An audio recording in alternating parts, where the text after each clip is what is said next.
GTA 5, 2013, a trilogy of chaos *. Los Santos, 2013. The sun burns bright. Its golden rays a cruel mask for a city steeped in shadows. GTA 5 is a sprawling epic, weaving three protagonists. Michael DeSanta, a retired bank robber drowning in regret. Franklin Clinton, a hustler from South Los Santos hungry for more.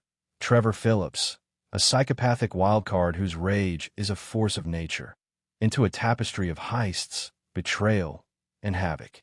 Set in the sun-bleached sprawl of Los Santos and the desolate wastes of Blaine County, the story is a satirical dissection of modern America, from Hollywood's fakery to the government's paranoia. Its scale is staggering, its chills relentless, its every moment a reminder that in Los Santos, ambition is a death sentence. Los Santos is a character in itself. Its beauty is treacherous as its underbelly. Vinewood's red carpets and starry billboards promise fame, but its studios hide casting couch predators and washed-up dreams. Downtown skyscrapers loom over homeless encampments, their glass facades reflecting the city's hypocrisy. South Los Santos pulses with gang life, the families and ballast clashing in drive-bys that leave the streets red. Beyond the city, Blaine County's deserts stretch like a fever dream. Meth labs and rusted trailers, biker gangs and ghost towns, Mount Gilead watching like a silent god. The air smells of gasoline, salt, and decay. The radio, nonstop pop FM, West Coast classics, blaring Lady Gaga, Dr. Dre, or talk shows ranting about alien cover-ups.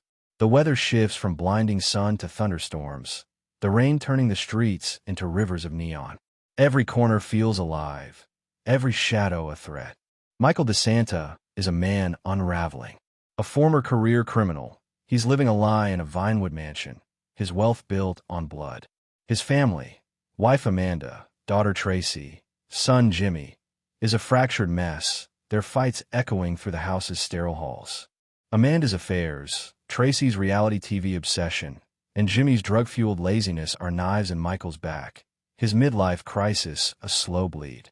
His story begins with a therapy session, his shrink's sterile office a stark contrast to the chaos outside. "I'm living the dream, Doc," he drawls, but his eyes betray the lie. A chance encounter pulls him back to crime. Repossessing a car for a crooked dealer, he meets Franklin Clinton, a kid from the hood with hunger in his eyes. Franklin's world is South Los Santos, where the family's green bandanas mark territory, and every block is a battlefield. He's a repo man for Simeon Yetarian, a sleazy Armenian dealer whose promises of wealth are as empty as a showroom. Franklin's jobs, stealing cars, dodging cops, are small time, but his ambition burns. When he repos a car for Michael's son, their paths cross, and Michael sees something in Franklin, a younger self, untainted by regret. He takes Franklin under his wing, pulling him into a world of heists and high stakes. But Franklin's loyalty is torn. His old friend Lamar, a reckless family's OG, keeps him tethered to the streets, their banter masking a friendship fraying at the edges. Trevor Phillips is the wild card, a meth-dealing lunatic in Blaine County whose loyalty to Michael is as dangerous as his rage. Living in a filthy trailer in Sandy Shores, Trevor's world is a nightmare of bikers, drug cooks, and bodies buried in the desert. His introduction, a drug-fueled rampage ending with him stomping a rival's skull, sets the tone. Trevor is chaos incarnate, his laughter a mix of glee and madness. When he learns Michael, his old heist partner, is alive in Los Santos, he storms into the city, his presence a lit fuse. Trevor's jobs, hijacking planes, torching rival gangs, are pure adrenaline, but his unpredictability keeps you on edge. One moment he's joking over a beer, the next, he's shoving a stranger into traffic, his eyes wild with glee. The trio's stories intertwine in a series of heists, each one bigger and bloodier. The first, a jewelry store smash and grab in Vinewood, is a masterclass in tension. Michael plans the score, Franklin drives the getaway bike, Trevor mans the chopper. You drill through the store's safe, the alarms screaming, then weave through Los Santos streets, cops on your tail, the radio blaring, all the things she said, as adrenaline floods your veins. Later heists escalate. A bank vault raid in Paleto Bay, where you mow down cops in military gear.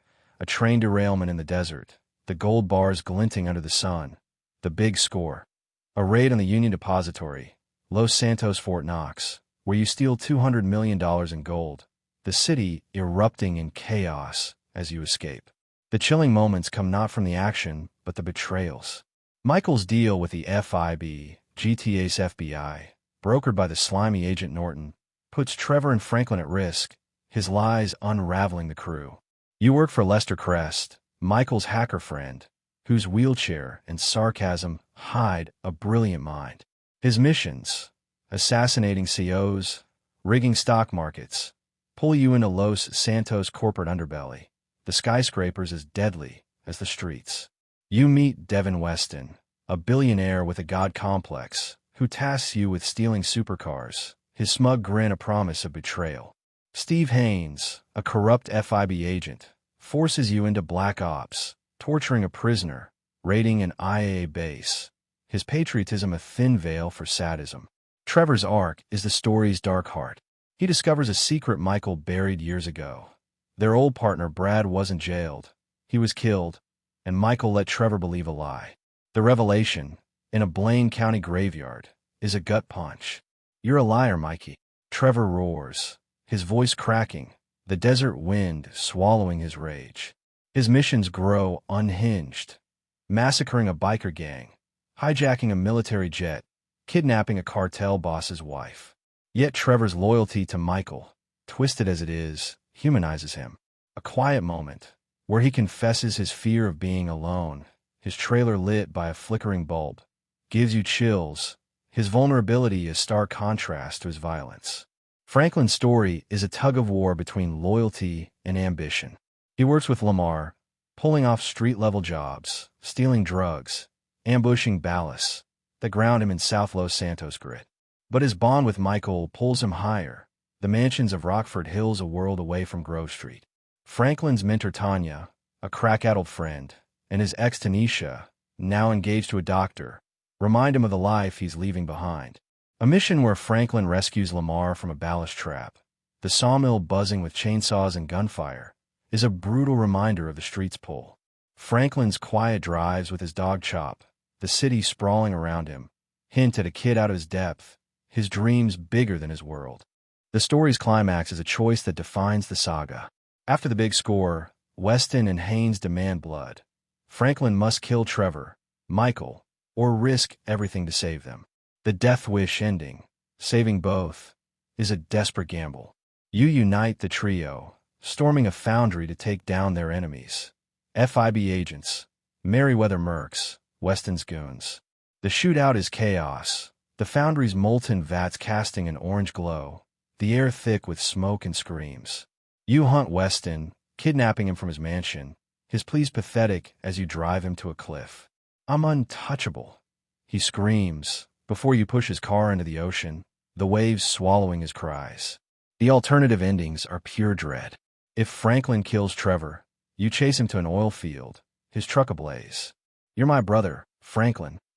Trevor pleads, his voice breaking. You shoot, and he burns, his screams echoing in the desert, the skyline indifferent. If Franklin kills Michael, you confront him on a tower, his eyes heavy with regret. "I trusted you," he says, before you push him, his body breaking on the pavement below. Both endings leave Franklin alone, the city's lights colder, the radio's pop songs a mocking requiem. The third way feels like victory, but the scars remain. Michael reconciles with his family, but the cracks linger. Franklin moves to Vinewood Hills, but the streets still call. Trevor returns to his trailer, his madness unchecked. Los Santos watches, its neon pulse a reminder. No one escapes its grip. Chill factor. Trevor's volatility is pure dread. 1 minute joking, the next snapping a neck. The sprawling world, from starry Vinewood to desolate deserts, feels like it's watching, waiting for you to fall. The endings, each a gut punch, leave you questioning who really wins in Los Santos. The quiet moments, Michael's therapy, Franklin's drives, Trevor's confessions, cut deeper than the gunfire. Their humanity, a haunting contrast to the city's cruelty. Spin-offs. Shadows of the Saga. The mainline games are the saga's spine, but spin-offs like GTA, Chinatown Wars and The Lost and Damned add chilling depth. Chinatown Wars, 2009, follows Huang Li, a spoiled triad heir in Liberty City, navigating a drug war with a top-down view that feels like a gritty graphic novel. Its focus on street-level deals, stashing product, dodging raids, makes the city's underbelly feel suffocatingly real. The Lost and Damned, 2009, a GTA 4 expansion, follows Johnny Klebitz, a biker in the Lost MC gang. His story is a brutal elegy for brotherhood, as his club fractures under drugs and betrayal. The moment Johnny executes his traitorous leader Billy Gray, his face blank but his hands shaking, is a quiet horror, the city's rain washing away the blood but not the guilt. The Ballad of Gay Tony, 2009, another GTA 4 expansion, follows Luis Lopez, bodyguard to nightclub king Tony Prince. It's a glitzier tale, set in Liberty City's neon-lit clubs, but no less chilling. Luis navigates a world of eccentric billionaires, Russian mobsters, and desperate hustlers. Each job, skydiving heists, yacht ambushes, pushing him closer to the edge. The moment Tony, broken by debt and addiction, begs Luis to keep fighting, feels like a knife to the heart, the city's glamour revealed as a lie. The chilling essence. Why it haunts. What makes GTA's world so chilling isn't just the violence, it's the realism. These cities feel alive, their inhabitants flawed and human. The radio stations, with their biting satire, ads for Burger Shot, or rants about alien invasions, mirror our world's absurdity. The protagonists are broken, their dreams tainted by the blood on their hands. Every choice, pull the trigger, spare a life, trust an ally, carries weight, and the game never lets you forget the cost.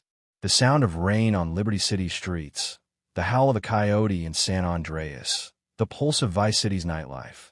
It pulls you in, makes you feel the world. Imagine driving through Los Santos at dusk, the skyline glowing like a false promise. A news report mentions a heist you pulled, your name a whisper on the airwaves. The world reacts. It remembers. And that's when the chills hit hardest. You're not just playing a game. You're living a life. Thrilling, terrifying, and utterly unforgettable.